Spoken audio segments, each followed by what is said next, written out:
하나님의 말씀을 함께 나누기 전에 우리 동영상 하나 잠시 보시고 말씀을 함께 듣도록 하겠습니다. 화성에 이렇게 우주선을 쌓아올린 내용인데 말씀의 내용과 연관이 있어서 같이 먼저 보시고 그 다음에 말씀 듣도록 하겠습니다. 보내는 일을 위해서 엄청난 재물이 들어갔고 기술이 동원됐고 많은 사람들이 화성을 연구하는 일에 대한 가치를 인정해서 그렇게 노력을 해서 성공시킨 그 내용의 이야기입니다. 어떤 한편으로 보면 하나님께서도 우리 한 사람 한 사람을 만드시고 빚으셔서 분명한 목적이 있어서 우리에게 또 사명을 주시고 비전을 주시는 그런 부분에 대한 이야기를 우리가 함께 생각해 볼 수 있습니다. 저는 지난 한 주간에 저희 교회가 속한 국제총회에 4년에 한 번 열리는 세계 선교대회를 같이 오렌지 카운티에서 가졌습니다. 많은 선교사님들이 들어오게 됨에 따라서 여러 많은 노예 교회들과 총회 교회들이 그래서 헌금을 하고 그래서 선교대회를 잘 치루었습니다. 벌써 25년 가까이 선교를 하다 보니까 젊어서 들어가셨던 분들이 이제는 나이 많으셔서 은퇴하신 분도 생겼고 또 싱글로 처녀가 돼서 이렇게 들어가셨던 분도 아직까지 선교지에서 사역을 싱글인 채로 하시는 분을 보면서 참 이렇게 감동을 많이 받았습니다. 젊음을 드리고 그 모든 삶의 순간순간 최선의 삶을 하나님께 드려서 개척된 교회들이 수천 교회가 넘습니다. 6천여 교회에 그 많은 선교지에 교회들이 생겨졌고 또 많은 죄종들이 생겨졌고 그래서 세계 복음을 위해서 헌신하는 모습을 보면서 참 감동을 많이 받았습니다. 그 시간마다 선교사님들의 사역 보고와 그 다음에 간증들이 있었는데 그 중에 이게 선교사님으로 헌신하신 어느 선교사님의 간증이 마음에 와 닿았습니다. 제가 LA 교구를 담당하고 제가 전도사로 있을 때 이분은 구역장으로 섬기시던 분이셨는데 지금까지 선교지에 가서 20년 가까이 참 열심히 사역을 감당하시는 분이십니다. 그분 말씀에 이런 말씀을 하셨습니다. 선교 사역을 감당하다 보니까 어려운 일들이 참 많더라는 거죠.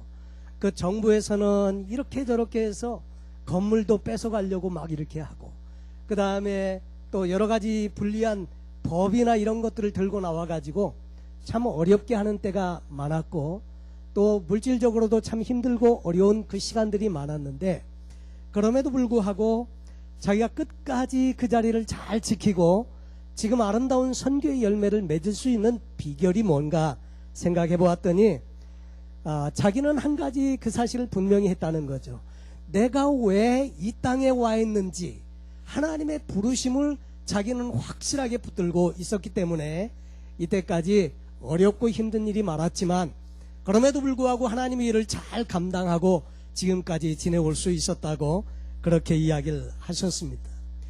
사실 우리도 여러 가지 힘들고 어려운 일상의 삶을 만날 때가 참 많이 있습니다.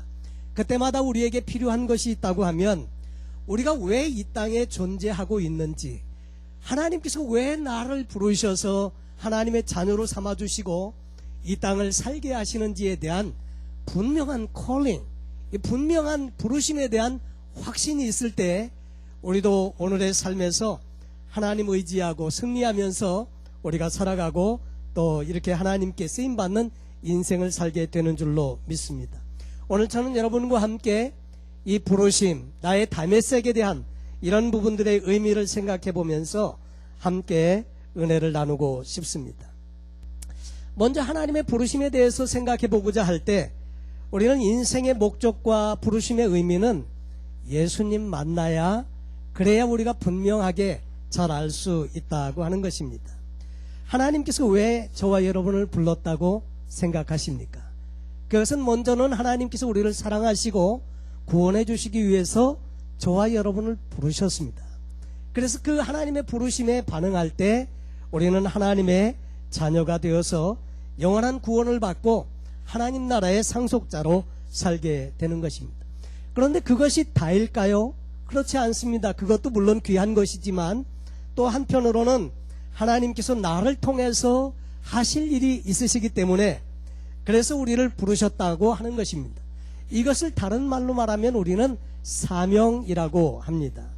하나님께서 나를 부르시는 것, 부르심을 소명이라고 하고, 부르심에 반응해서 우리가 어떤 감당해야 할 일을 우리가 붙드는 것을 사명이라고 하는 것인데, 나를 부르신 것은 복음을 전파하고 영혼을 구원하라고 우리를 또한 부르셨다 하는 것입니다. 여러분, 부르심의 분명한 존재의 목적을 알지 못하면 우리가 바른 인생을 살기가 어렵습니다. 여러분, 등대가 있는 것은 어두운 그 밤에 그 바다를 비춰주기 위해서 등대가 존재하는 것입니다.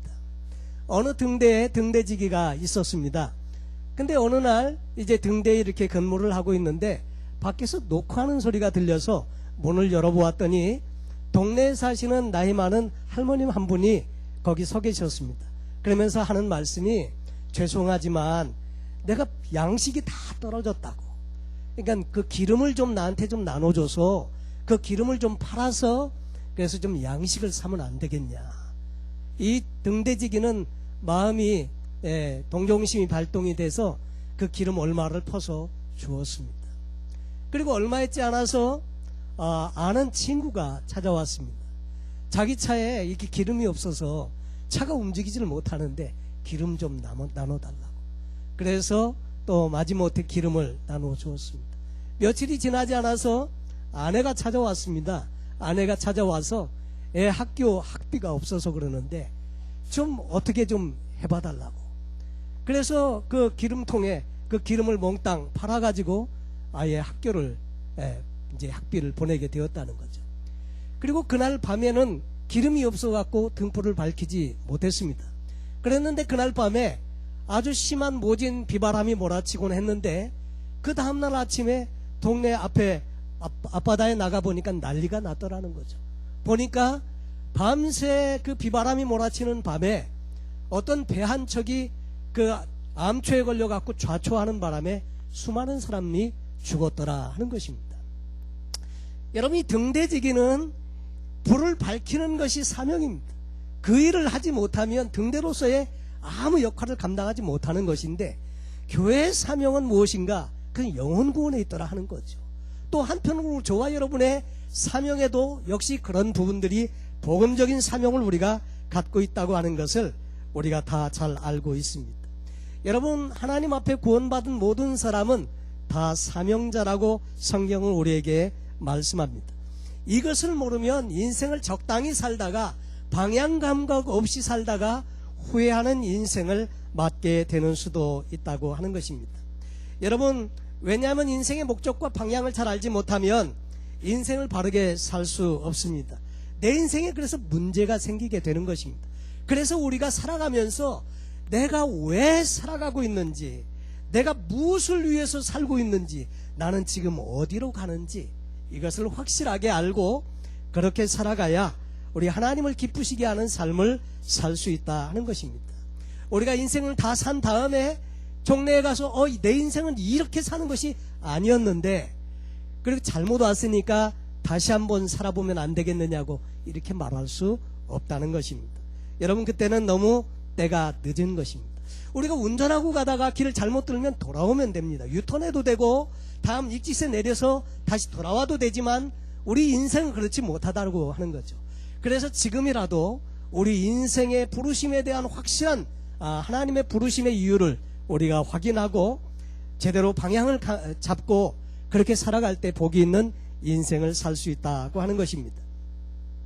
우리가 인생을 제대로 방향을 잡고 살아가게 되면 먼저 예수 그리스도 안에서 하나님을 만날 때 우리는 부르심에 대한 분명한 이유를 알게 되고 보람있고 가치 있는 인생을 추구해 갈 수 있다고 하는 것입니다.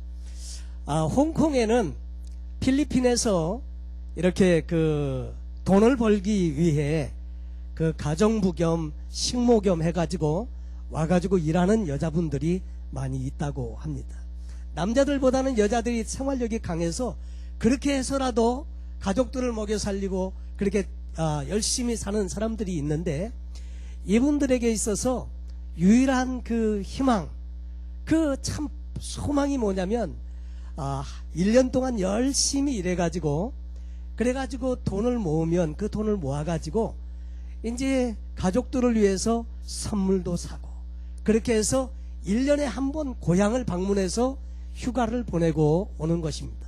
그래서 해마다 그때가 되면, 휴가철이 때 휴가가 돌아오게 되면 그냥 바리바리 선물들을 다 싸가지고 그리고 고향에 간다는 거죠. 근데 이분들이 어느 날 복음을 통해서 예수 그리스도를 알게 됩니다. 그리고 하나님을 알게 되고 하나님의 사랑을 느끼게 되고, 그러면서 이분들 마음에 정말 이 귀한 생명의 복음을 함께 나누고 싶은 열망이 생겨지게 되었는데, 문제는 시간이 없다 하는 거죠. 그래서 이분들이 은혜 받고 처음에 몇 명이 같이 시작을 한 일이 뭐냐면, 고향을 방문하는 휴가의 그 계획을 단기 선교로 바꾸어서 시행을 하게 됐답니다.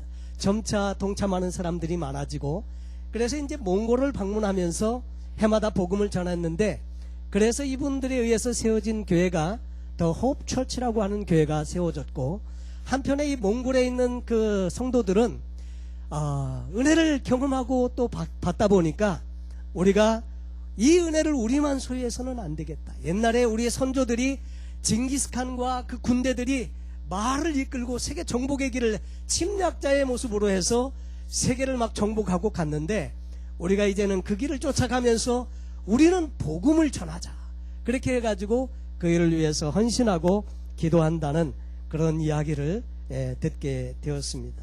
여러분, 주님 만나면 인생이 달라지고요, 바꿔집니다. 예수님 만나면 인생이 새로워지고 바꿔집니다. 여러분, 오늘 성경에 보니까 바울이라고 하는 이 사울의 이야기가 등장이 되는데, 어떻게 보면 이 사울도 예수님 만나기 전에는 그가 인생의 바른 목적 있는 삶을 살지 못했습니다.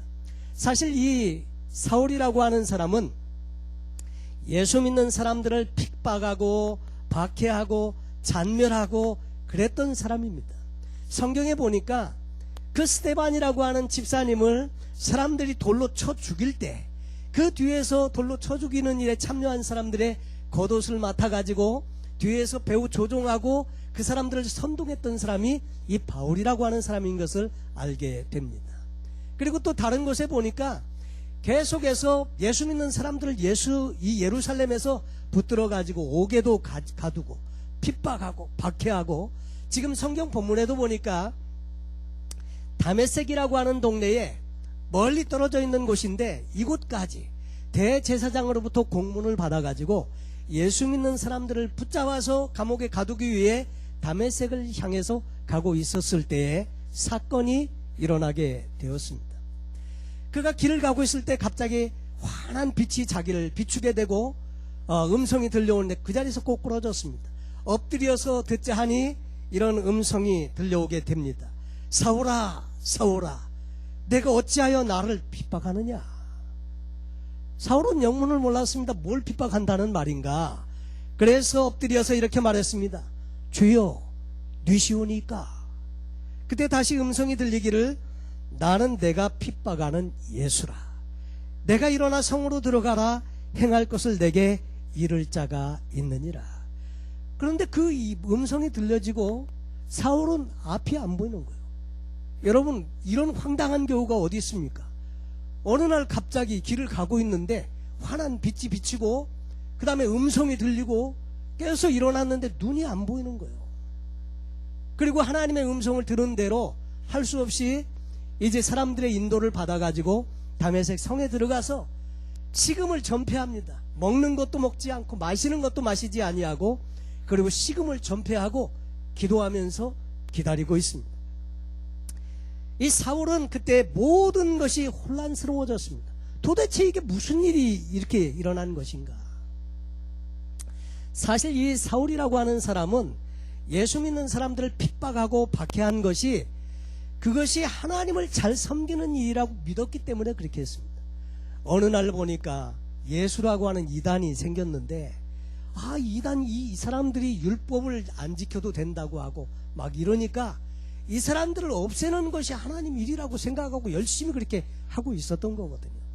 그런데 이게 들려오는 소리는 뭔가 이게. 그래서 혼란에 빠져 기다리고 있었습니다.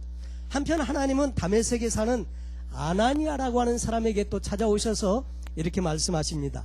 환상 중에 말씀하시기를 아나니아라 하시면서 일어나 집 가라 하는 거리로 가서 유다 집에서 다섯 사람 사울이라고 하는 사람을 찾아라. 저가 기도하는 중이다.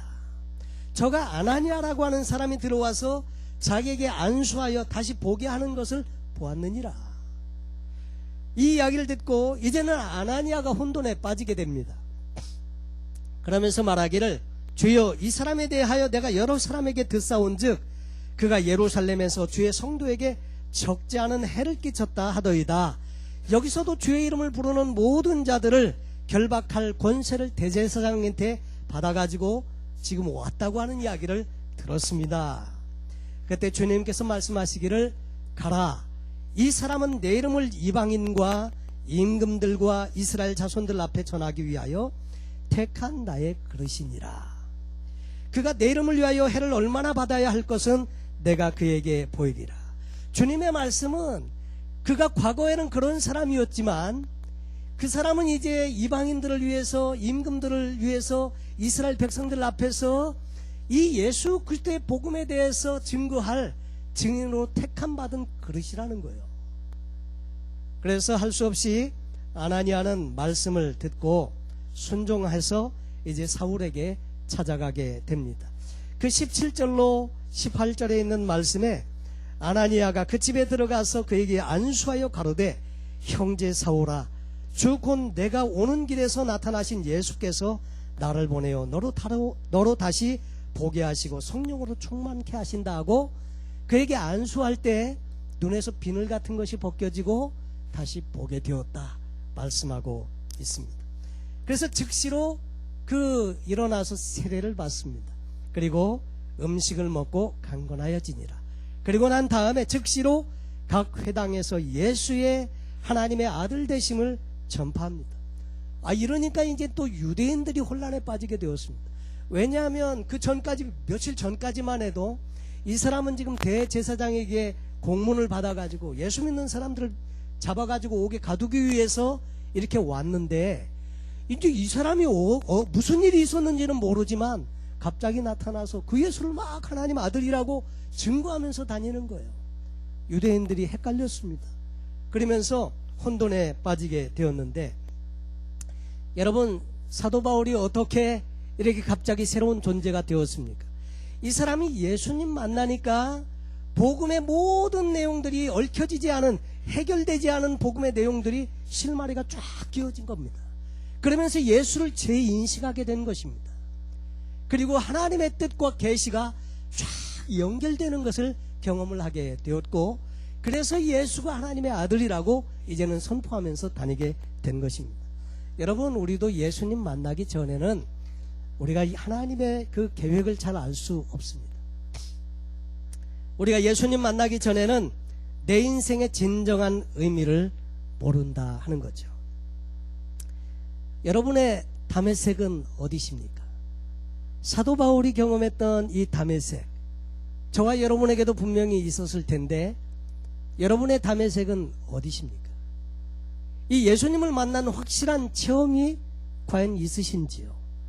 만약에 여러분에게 그런 다메섹이 없다면 여러분 하나님께 그 다메섹의 경험을 통해서 나를 만나달라고 하나님 앞에 기도하시기 바랍니다. 그러면 하나님께서 우리가 사도 바울처럼 그렇게 급작스러운 환경과 이런 것들로 임하시지는 않으시겠지만 분명히 여러분에게도 찾아오셔서 이 다메섹의 경험을 갖게 하실 것입니다.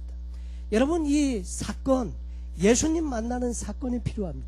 오래 예수님을 믿고 교회 다닌 것, 이것이 중요한 것이 아니라 과연 예수님을 만난 사건이 내 인생에 있었느냐 하는 것입니다. 그래서 예수님을 만난 사건이 있을 때 우리는 새로운 인생의 장이 열려지게 됩니다. 그리고 우리가 하나님의 부르심을 받게 되는 거죠. 두 번째로 이제 부르심을 받은 하나님의 사람들은 부르심에 순종해서 살길 원하는데 부르심을 조차 살려고 할 때에도 저와 여러분에게는 하나님의 도우심이 절대적으로 필요하다는 것입니다. 나의 부르심이라고 하는 제목으로 인터넷 그 서치창에 넣고 이렇게 찾아보면 쉽게 스캇 브레너 목사님의 찬양이 이렇게 나옵니다. 그 가사의 내용은 이렇게 되어져 있습니다. 나의 부르심, 나의 영원한 소망, 예수님의 형상을 담는 것, 나의 목적, 나의 높은 부르심, 세상을 뒤로하고 주 위에 사는 것. 여러분, 주님 내가 이렇게 되길 원합니다. 참 그렇습니다. 예수님의 형상을 담는 것. 나의 영원한 소망은 예수님의 형상을 담는 것.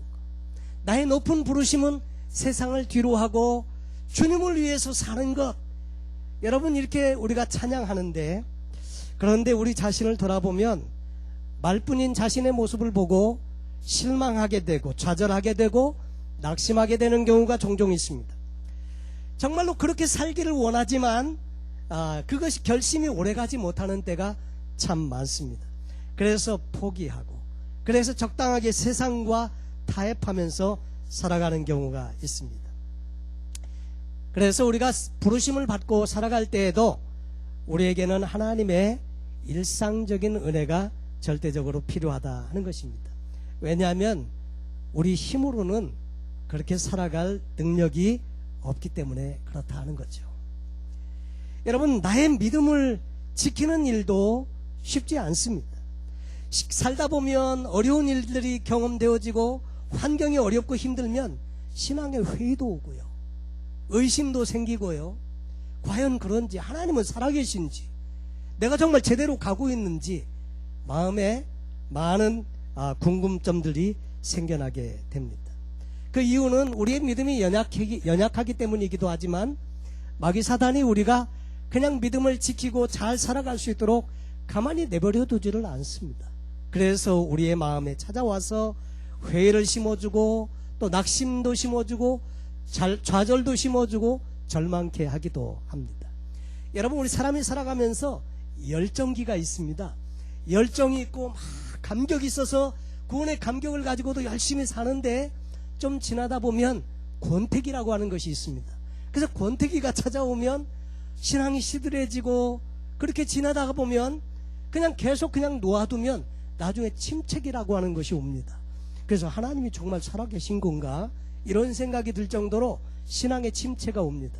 그런데 여러분, 그래서 이런 때 우리가 날마다 우리의 마음을 새롭게 회복하고 우리의 삶에 성령님의 도우시는 이 능력, 이것이 있을 때 우리는 다시 한번 점프하고 다시 일어나는 일들이 생기게 된다 하는 거죠. 여러분, 화성까지 그 탐사하는 로봇 하나 보내기 위해서 엄청난 많은 그 기술력이 동원되고 그 재물이 동원돼 가지고 우주선을 쌓아 올리는데, 우주선을 쏘아 올릴 때 그 큰 덩치의 우주선을 쏘아 올리는데 지구의 대기권 바깥을 벗어나게 하는데 에너지의 95%를 씁니다. 95% 이상의 에너지를 썼는데도 이게 대기권 바깥을 벗어나지 못하면 그 다음에 추락하는 거예요. 근데 이 대기권 바깥을 벗어나기 위해서 제일 추진 로켓가 있습니다. 쫙. 그래서 막 처음에 그것을 쌓아 올릴 때 엄청나게 불을 뿜어대면서 로켓가 쫙 추진해서 올라가죠. 에너지를 다 씁니다. 그러면 거기서 더 이상 떨어질 수 없기 때문에 두 번째 그 로켓가 또 점화가 돼가지고 재추진을 또 중간에서 하게 되죠. 그래서 무거운 짐은 떨궈내고 그 다음에 두 번째 로켓가 추진을 해가지고 다시 올라갑니다. 그러다가 그 에너지를 다 쏘면 그것도 떨궈내고 세 번째 로켓가 또 발사되고 계속 이렇게 해가지고 대기권 바깥을 벗어나서 가게 되면 무중력 상태에서는 이것이 한없이 쫙 가게 되는데, 이렇게 7개월 가가지고 그래서 화성에 이게 우주선이 결국 마침내 작은 피스가 떨어지게 되는 것입니다. 여러분, 우리 신앙에도 때로는 점프하고 업그레이드하고 재추진하는 힘이 필요합니다. 그래서 우리가 하나님의 은혜를 필요로 하고 그때마다 기도하면서 우리 하나님 앞에 나가게 되는 것입니다. 여러분, 주님 앞에 나가서 우리 인생의 문제의 해결을 봐야 합니다. 여러분, 그런데 문제가 뭐냐면 주님 앞에 나가면 주님은 우리를 도우시고 해답을 주시는데 우리가 참 기도하는 일이 잘 쉽지 않다고 하는 거죠. 그래서 무릎 꿇는 일이 잘 되지 않는 게 이게 진짜 문제다 하는 것입니다. 여러분, 저도 여러분도 우리가 갖고 있는 한계가 있습니다. 이 한계를 뛰어넘기 위해서는 여러분 성령님의 능력이 필요합니다. 이는 힘으로도 되지 아니하고 능으로도 되지 아니하고 오직 나의 신으로 되느니라. 하나님의 능력으로 우리가 그런 새로운 점프가, 영적인 도약이 필요한 때가 있습니다. 여러분, 그래서 그렇게 될 수 있도록 우리는 하나님의 도우심을 간구하면서 또 주님 앞에 기도하고 나아가야 할 줄로 믿습니다. 여러분, 때로는 좀 힘들고 또 어렵고 하더라도 여러분 기도의 제단을 여러분 꼭 쌓으십시오. 신앙생활에서 가볍게 결코 취급해서는 안 되는 부분이 뭐냐면 경건생활입니다. 말씀과 기도로 하나님 앞에 나아가는 이거 놓치면 계속해서 우리는 백슬라이딩 하기가 쉽습니다.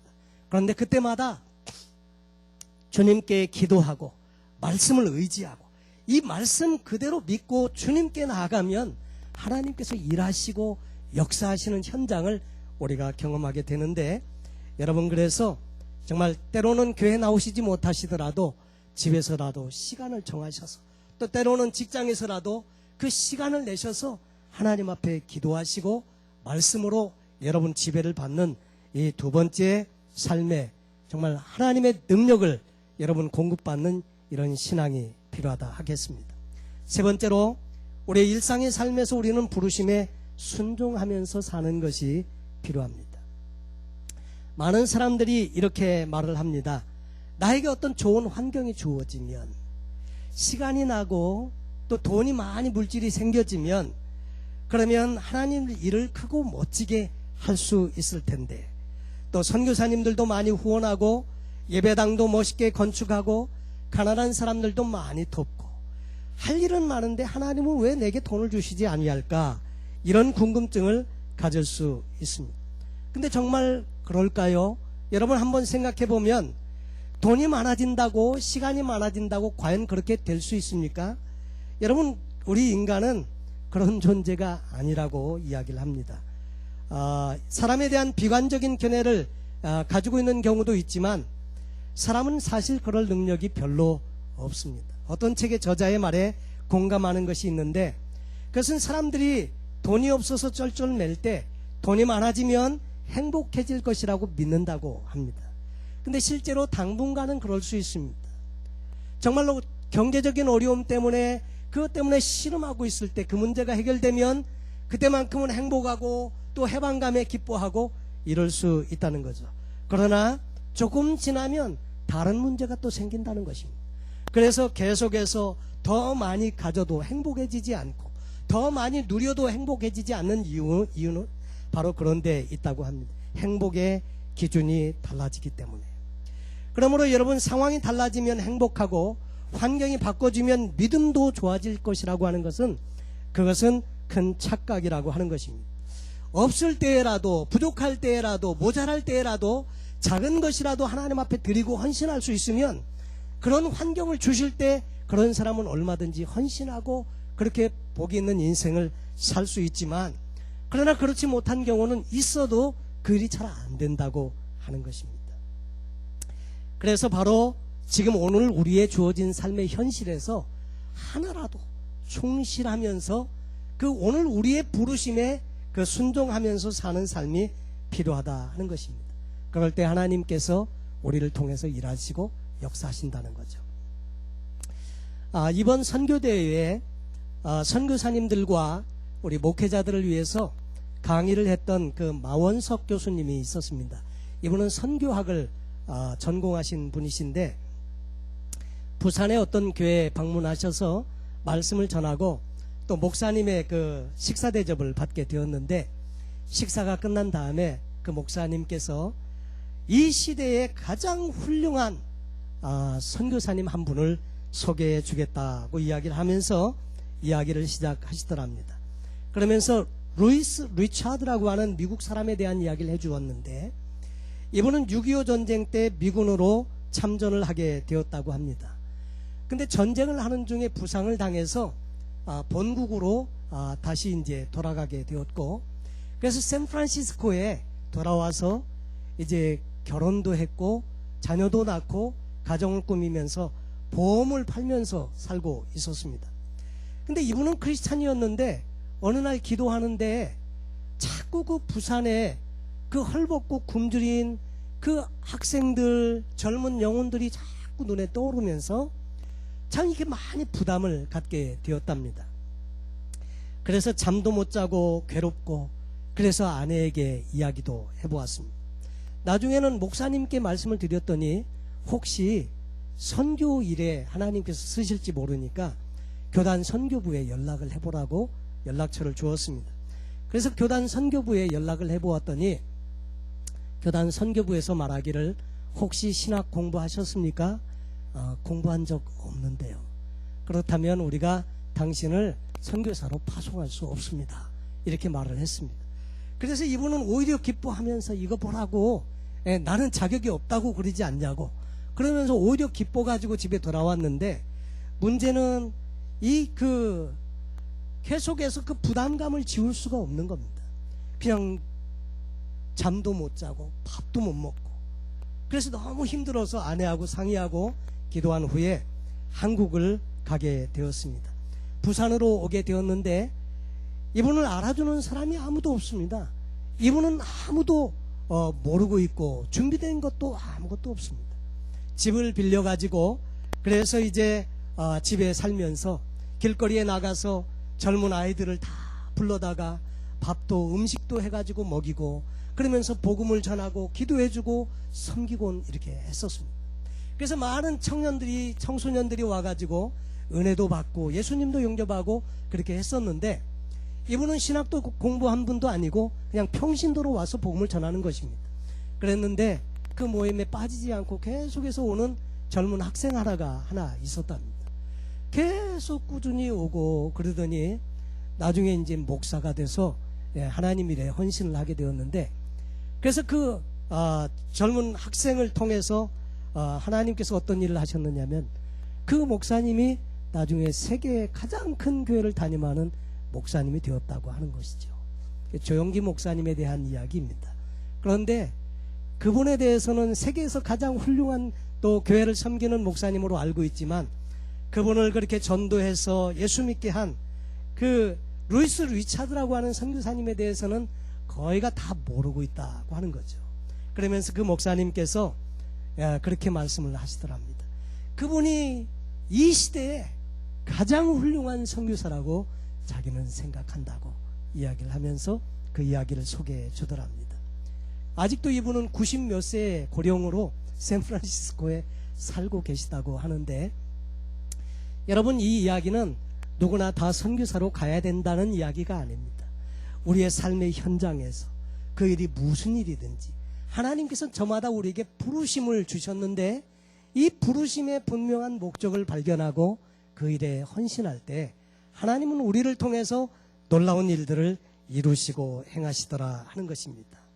여러분, 내가 다시 세상에 태어난다고 하면, 다시 우리 새 인생을 산다고 하면 가장 하시고 싶은 일이 무엇이 있으시겠습니까? 저는 만약에 다시 태어난다고 이렇게 하면 무슨 일을 가장 하고 싶은가 하면, 저는 역시 목사가 돼가지고 교회를 하고 싶은데, 그 이유는 제가 잘했기 때문이 아니고 잘하고 있기 때문이 아니고 그동안 못했기 때문에 제대로 한번 잘해보고 싶어서 그런 마음을 한편으로 갖습니다. 그러나 또 한편으로는 아직도 기회를 주셨기 때문에 남은 기회 동안 최선을 한번 다해봐야 되겠다, 잘해봐야 되겠다, 이런 제 헌신의 마음을 이번 선교 대회를 통해서 가졌습니다. 여러분은 무슨 일로 쓰임받기를 원하십니까? 다시 한번 새 인생을 살게 해 주신다면, 여러분, 그러나 무엇을 하시든지 우리는 저마다 부르심이 있는데, 그 부르심에 우리가 충성하게 또 헌신하고 순종하면서 살 때 하나님은 그 일을 통해서 위대한 일을 이루신다고 하는 것입니다. 여러분 꼭 위대한 일을 해야 위대한 사람이 되는 것이 아니라 내가 오늘 삶의 현장에서 맡고 있는 일, 아이 키우는 일이면 아이 키우는 일로, 공부하는 학생이면 공부하는 학생의 일로, 또 직장에서 섬기는 일이면 직장에서 섬기는 일로 최선을 다하는 것, 이런 것들이 주의 일로 연결이 된다는 거죠.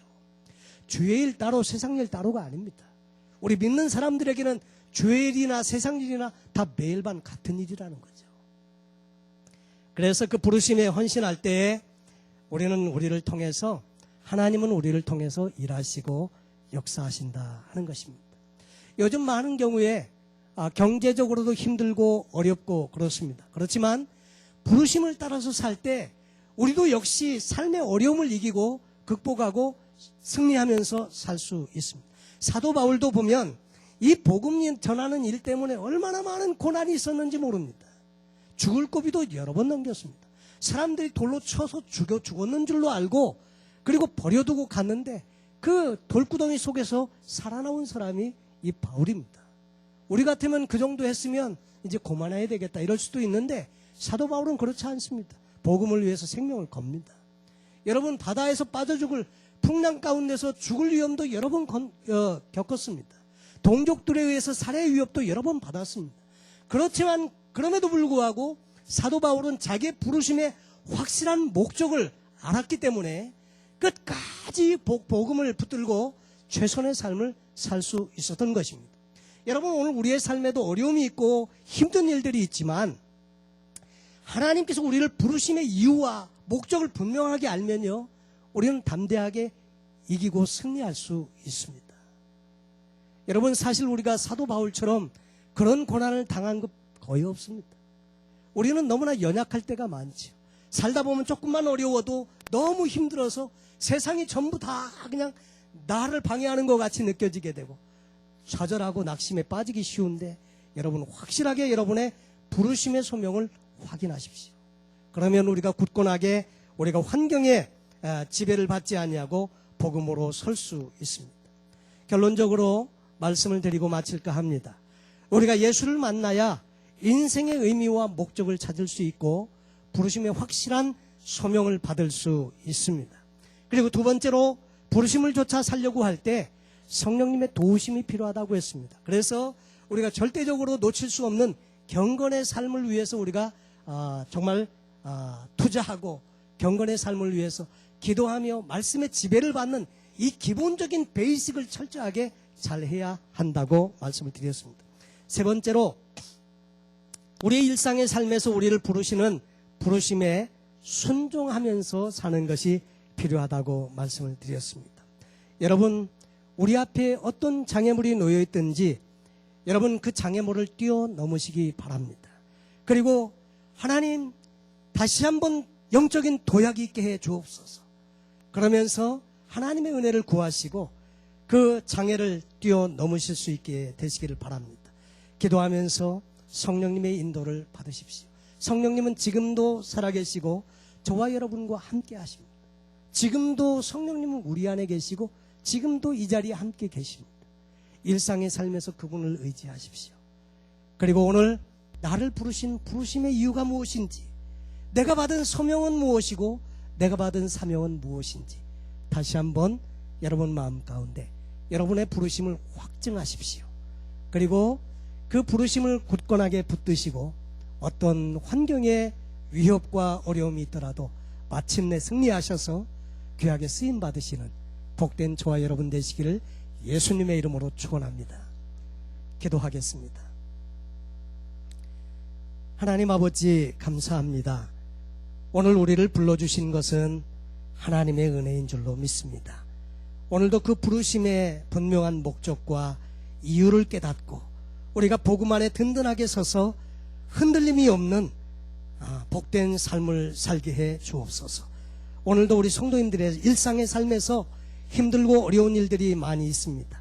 경제적으로도 어렵고 건강도 좋지 않고 여러 가지 힘들고 어려운 일들이 많이 있겠지만 하나님, 사도 바울이 부르심의 분명한 목적을 깨닫고 그리고 부르심의 그 이유를 깨달았기 때문에 꿋꿋하게 모든 환경을 이기고 주님 앞에 쓰임 받았듯이 우리도 그와 같은 인생을 살게 하여 주옵소서.